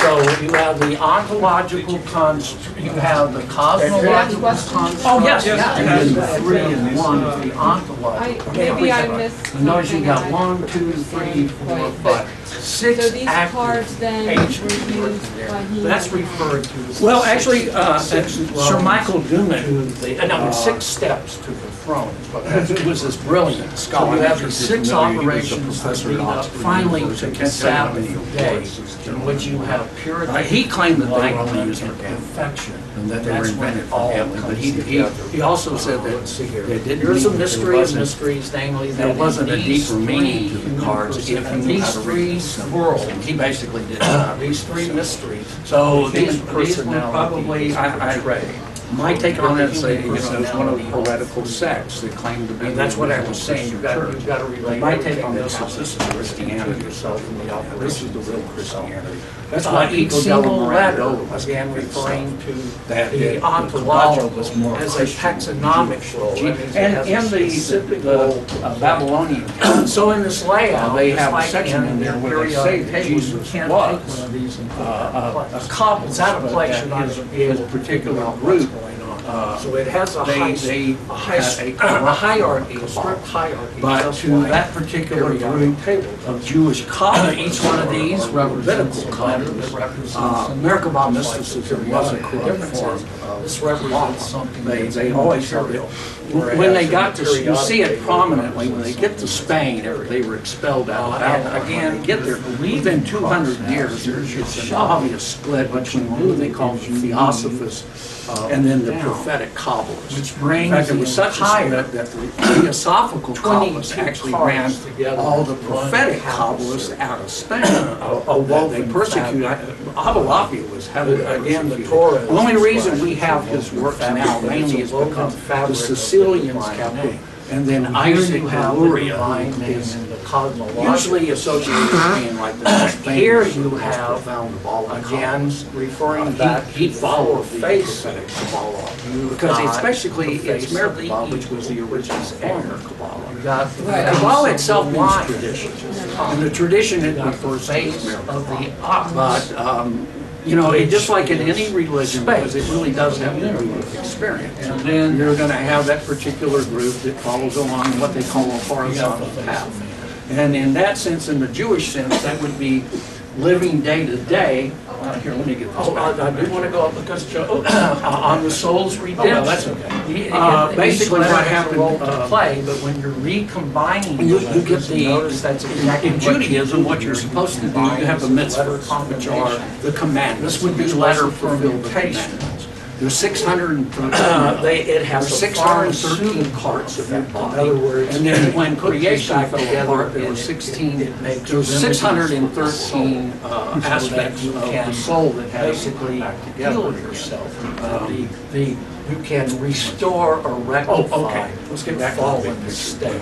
Bring it down. I'm not sure how we are dealing here with tell the that twofold now. process. But The ascending prophetic Kabbalah, and this is how you at start the to moment when the two acts the number coincide, 613. the mystic has reached the aim of his practical study of the Torah and becomes united with the objects of the his concept study. of law, or the lower finite law, is and the that lower head. The unification includes the transformation of the mystic, i.e. becomes the diadem of the Shekinah.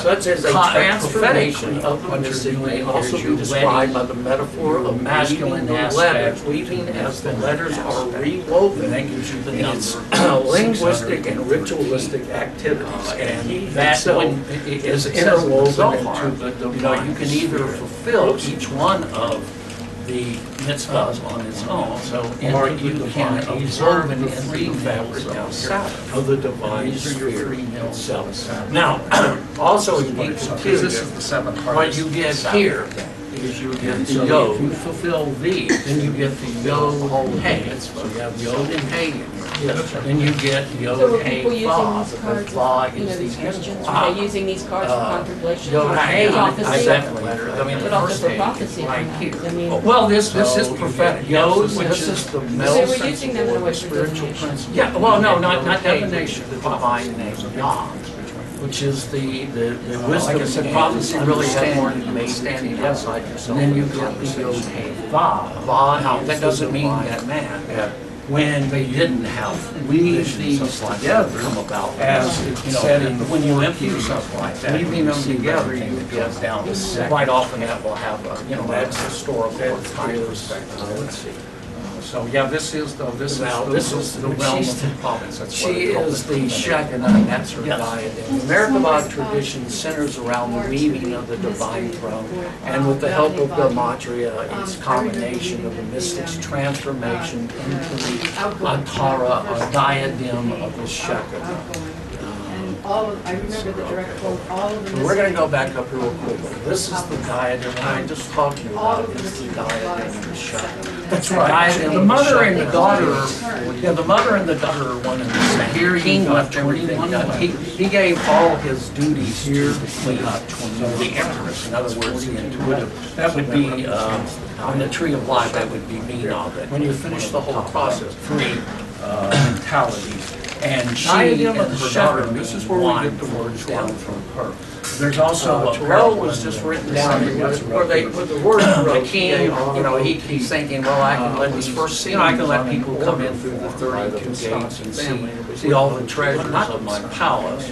But, is that really what I want to do? Renee, no, I think I'll put all of those inside my daughter's gowns. And Renee Anjou lives there. The Anjou family has a whole lot.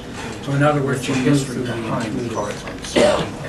But, so you have the concept that was died in the picture. That's what you're talking about. The word flows from the mother into the daughter. Again, Thoreau was just something that was written on the side. It was never its official title, but it was just something noted. So you get the word Torah. Torah is spelled in Hebrew. It only uses the consonants of Ta, Resh, He. The word Tara, now you take this off, that's the word the. So you're basically just working with T-A-R-A.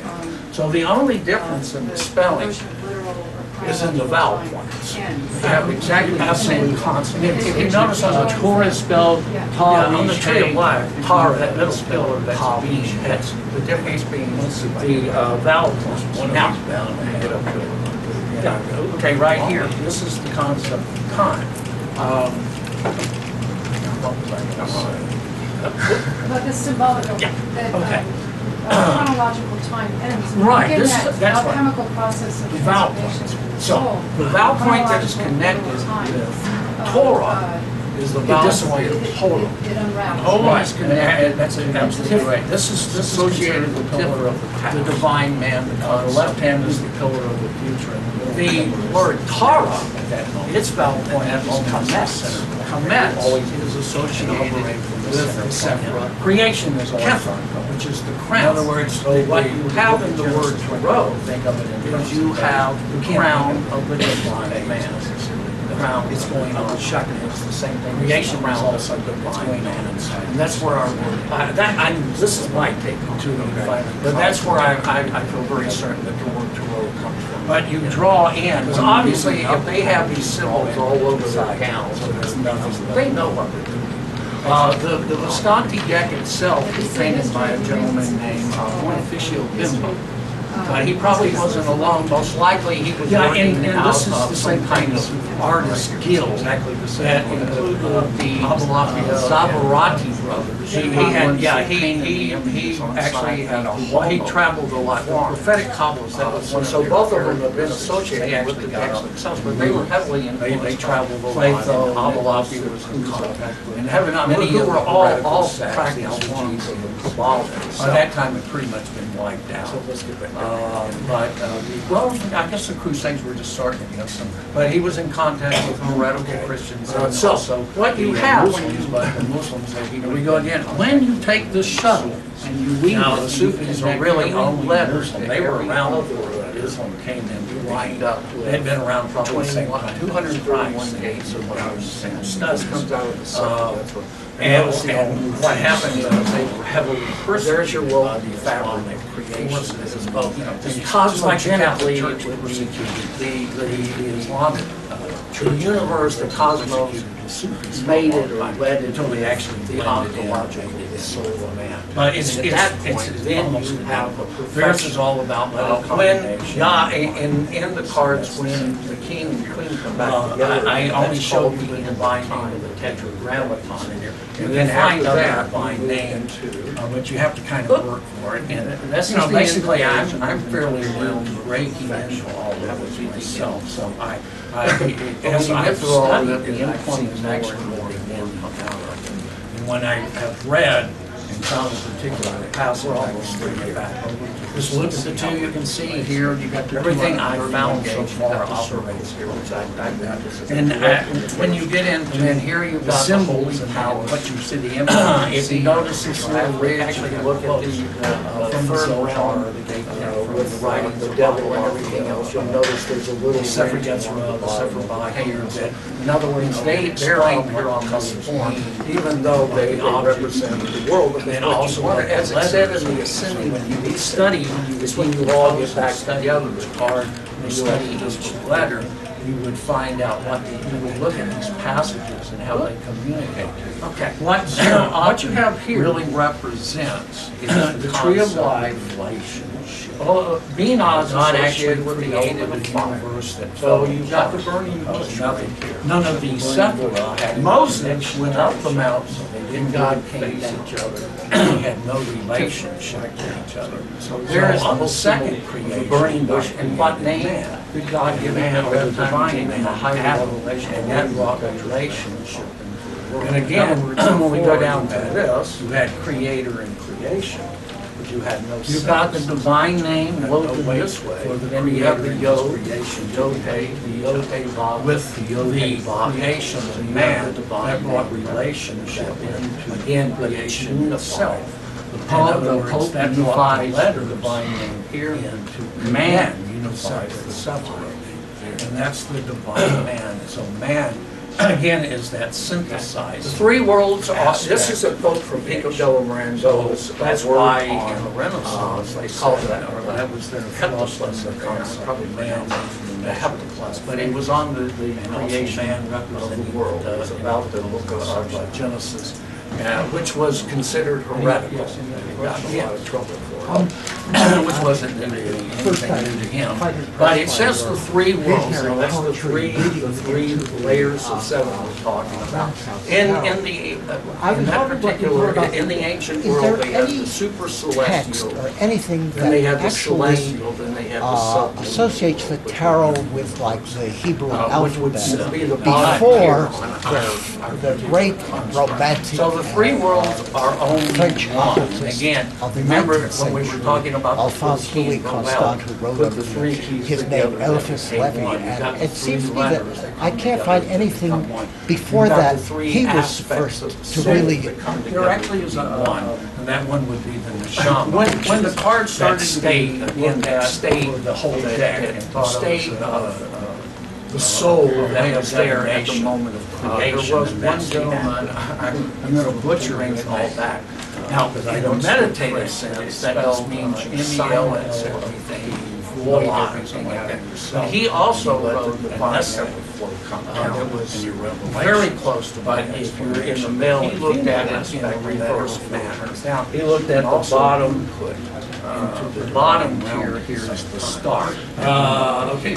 Let's see. The three worlds are only one. I told you because all are related by a single gradient and to the same end.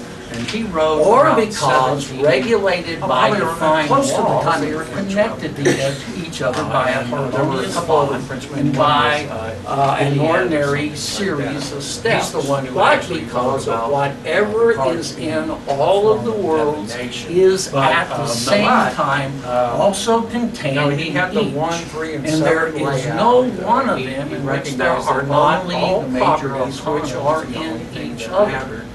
Pico, later in the piece, when he informs the reader, besides those three worlds I mentioned, a fourth world, which are found out of all these. So in other words, that this fourth key involves all 21, but the same three layers, the same three parallel worlds also involved. Who showed him? Let's see. As I mentioned, the fourth world, which are found all these things which are in the other worlds, and this is, how does this separate? So that second, that's the first time he's the first gentleman I know that actually related the letters of the Hebrew alphabet, and I think he also found the answer to the because his essay was about 100 years ago.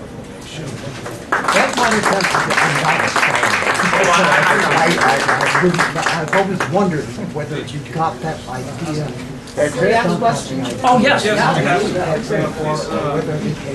Maybe I missed something and I don't understand quite. But so these cards then would have been from the used text. by whom? Well, actually, Sir Michael Dunnett, who like myself really had, he was this brilliant scholar. I'm not sure if you're familiar. He was a professor at Oxford University. I can't tell you how many awards this gentleman won. He claimed that they were only used for gambling and that they were invented for gambling. But he also said that it didn't mean that there wasn't. I also would imagine there wasn't a deeper meaning to the cards if you knew how to read the symbols. And he basically didn't know how to read the symbols. So these were probably my take on it. Say it was one of the heretical do a panel sects that later, claim to be the and original Christian we'll church. take But my take on this is get Christianity. some refreshments. This is Forum on metaphysics and people don't philosophy, know. science and art, poetry. That the Kabbalah was more Christian. Yeah, I can tell you a little bit. I have a little talk And to in give the on metaphysics in general. Babylonian just the Talmud, theme of the show is, but, they have a section in there where they say that if Jesus people could was maybe turn off their cell phones like you do in the movies, Kabbalah, that kind of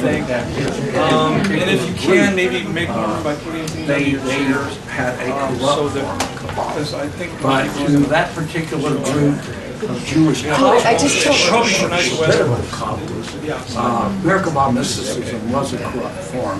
We had this, in They October always of held it. 2010. When they got to, you see it prominently, when they David get all to this year. Spain, after they were expelled out of Babylon. Steve When they get Bass. there, within 200 And, years, there's an obvious split This year, between I what went they in call the 2000, Theosophists last June I went to. and then the prophetic Kabbalists. In fact, there was such a split that the Theosophical Kabbalists actually ran all the prophetic Kabbalists out of Spain.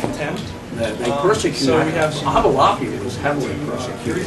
The only reason we have his works now mainly is because the Sicilians kept them, and then Isaac de Luria, who is And usually associated as being like the most Ray famous here, or the most profound of all the filmmaker from Kabbalists. Delaware who.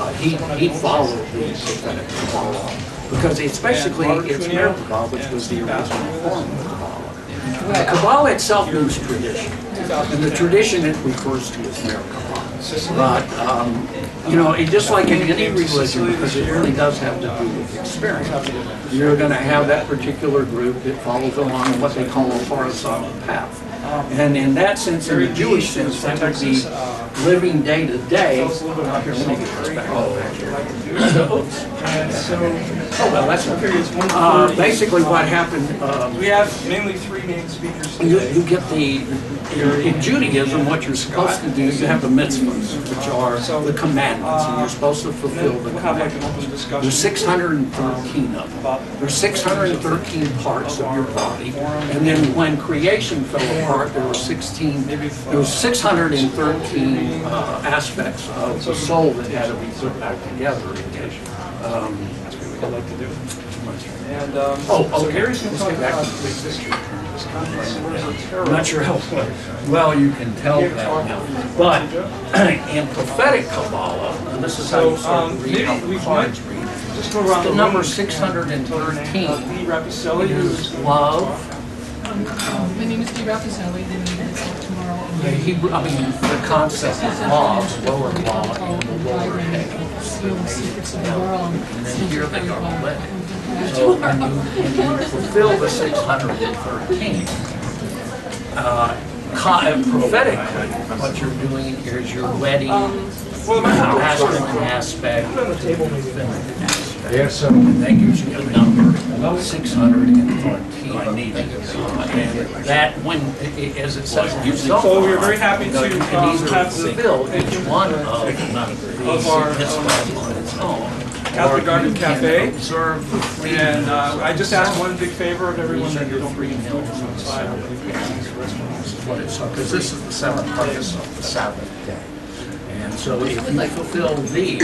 Yes, please go around the room. This is Mary Ann Chapdelaine. I'm Mary Ellen Chapman. So were people using this more, No, you know, using this for I prophecy, definitely. but also for prophecy? Ray Kuchar. Well, this is prophetic, yes. So they were using them in a way for divination. Yeah, well, no, not divination, prophecy. Hegel and phenomenology. And Like I said, prophecy really has more to do with standing outside yourself in a conversation. And a very old Now, that doesn't friend of mean mine, that from old, but they long time didn't friend of have mine. visions of what would come about. You know, when you empty yourself like that, you receive everything that comes down. And quite often that will have a, you know, a historical or time perspective. Communication. So yeah, this is the realm of the prophets. That's what they call it. Early cybernetics. Only one life. Yes. And I'm Chris Miller, Miller. and I'm a psychotherapist and background philosophy. Steve Bass, who's from the Institute of Classical Architecture in New All York of, I City. remember the direct quote, all of the mysteries of Sicily, has come to all of our forums since 2009. That's right. The mother and the daughter, yeah, the mother and the daughter are one and the same. The king left everything done. He gave all his duties to the queen. So the empress, in other words, the intuitive, that would be on the tree of life, that would be one of the top three mentalities. And she and her daughter being one flows down through her. There's also a parable in the Sefer Yetzirah where the king, he's thinking, well, I can let I can let people come in through the 32 gates and see all the treasures of my palace. But, is that really what I want to do? And he said, no, I think I'll Kind of blew him out of the water, didn't we? We had a lot of dollars now, so you can go and look here and find the treasures. In other words, you move through Julianne Davidoff, who is a writer. the intuitive understanding is the path. Yeah, I'm a writer. That's what you're talking about. I'm a writer, I'm a teacher, and I'm a coach, certified coach, working with students and adults. And I have a particular interest in Renaissance art and philosophy and spiritual traditions, including Eastern spiritual traditions. And the soul turns. I am Magda Brass. I'm a painter and a teacher. Bohemian, yeah. And is a writer and a painter who's had shows at with very allegorical workers, does large scale Absolutely. And if you notice on the on the tree of life, that middle pillar, that's being. Let's see if I can get back to also just one of these down. Yeah. Okay, right here. This is the concept of time. It's got all something But the symbolical, chronological time ends. Right, Again, that's that right. alchemical process of transformation of the soul, chronological and literal time. It disappears. It unravels. Right, and that's absolutely right. This is considered the pillar of the past. The left hand is the pillar of the future, and the middle pillar is now, at that moment. And at that moment is the center point there. You always and operate from the center point. Creation is always. In other words, the book of Genesis. Professor of fine It's arts. going on right there. No Creation longer. is also going on inside. It continues to go on until you finally consummate But you draw in, when you're moving up the pillars, you draw in to two sides, so there's nothing but the moment. New York City. They say history derains. Friend of Scott, general esotericist. History slips away from us. Yeah. Yeah, and this is the Loretta same Stegan, a thing. student of Scott Olson. Oh my gosh. You're so bad. He actually, he traveled a lot. The prophetic cobblers. Originally met when she became my neighbor. They actually got up and moved. They traveled a lot. And Abelard was in contact with many of the heretical sects, the Albigensians, who by that time had pretty much been wiped out. Well, I guess the Crusades were just starting. But he was in contact with heretical Christians and also the Muslims. But the was an artist who I met at the Keller Liddell Gallery. Now, the Sufis are really only Muslim. They were around before Islam came into being. I'm an art They've been therapist around too. probably No, you guys have got same studies. And the other folks. And what happened is they were heavily persecuted by the Islamic forces and just like the Catholic Church persecuted the Islamic churches and religion persecuted the Sufis for a long time until they actually blended in or made it in with them. It's almost identical. Theirs is all about letter combination and divine names, and that's the same thing you have here. I only showed you the divine name of the Tetragrammaton in here. You can find other divine names, but you have to kind of work for it. And basically, I'm fairly new to breaking into all of this myself. So as I've studied it, I've seen more and more and more come out of it. And when I have read and found a particular passage, I can bring it back over to this and see how it relates. But everything I found so far operates perfectly with that. And when you get into the symbols and what you see, the images you see here in the picture, I actually have quotes from the Zohar, from the writings of Abulafia, the Sefer Yetzirah, the Sefer Bahir, that, you know, that explain what the colors mean and what the objects mean, and then also what the letters mean. So when you would study, when you would decompose and study each card or study each letter, you would find out you would look at these passages and how they communicate to you. What Zer Oppen really represents is the concept of relationship. God actually created a universe that fell apart because none of these Sephirah had any connection to each other, so they didn't really face each other. They had no relationship to each other. So on the second creation, God created man, and man, or the divine man, Adam, and that brought relationship into the world. In other words, before you had creator and creation, but you had no synthesis in between. You had no way for the creator and his creation to relate to each other. With the creation of man, that brought relationship into creation itself. In other words, that brought the letters in to connect the separate Sephiroth. And that's the divine man. So man, again, is that synthesizing aspect of creation. So that's why in the Renaissance they said, or that was their thrust in the concept of man being the measure of all things, and also man representing the golden section and everything. So, any other questions? Yes. First, I'm quite impressed by your visionary poetry and reading into the Renaissance tarot. I was wondering what you thought about, is there any text or anything that actually associates the tarot with like the Hebrew alphabet before the great and romantic French occultist of the 19th century, Alphonse Louis Constant, who wrote under his name Eliphas Levi? And it seems to me that I can't find anything before that. He was the first to really... There actually is when the cards started to be looked at for the whole deck and thought of as a way of divination, there was one gentleman, I'm going to butcher his name because I don't speak French, but it's spelled M-E-L-L-O-T, Milan or something like that. But he also wrote an essay that was very close to my explanation, but he looked at it in a reverse manner. He looked at the bottom tier here is the start that went up to here.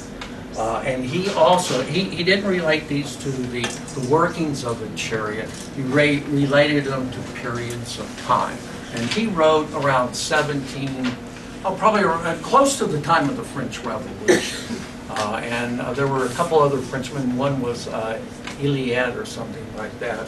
He's the one who actually wrote about the cards being a form of divination. But Malat, he had the 1, 3, and 7 layout. He recognized that only the major arcana was the only thing that mattered. Dumont was very impressed with his essay, but when it went to trying to justify his knowledge and how he could support, from text and everything else, what he was talking about, he just referred to the fact that he had learned all his knowledge at the table of Madame Helvetia. So in other words, he was saying that, he had somebody who showed him the cards who was, basically just kind of a female. They didn't give him the satisfactory answer he wanted to hear, because he wanted to know, how does this support everything? But that's the first time he's the first gentleman I know that actually related the letters of the Hebrew alphabet, and I think he had a profound effect on Levi and them, because his essay was about 100 years before they showed up. That might have been, I'm not a scholar, by the way. Oh, I'm not either. I wouldn't, I've always wondered whether he got that idea, Constant got the idea from a text before, or whether he came up with it. It would have been from a text. Because he was highly romantic and a poet in a way. Yeah, but it would have been from a text before, I would have to assume. Because he did that particular gentleman who who like myself really had no kind of credentials or anything, but he was a soldier and had been a governor of a particular province and stuff like that. And he just wrote this essay out of nowhere. It was highly impressive. He did get a whole lot of what I had down, but I also would imagine he didn't have access to the text that I have. So it would have been a little bit more difficult. Yeah, we have to stop. Yeah. And we all have more questions. I have some more questions, but yeah, we need to. So we should do a panel later, and we'll take maybe a 10-minute break. Please get some refreshments.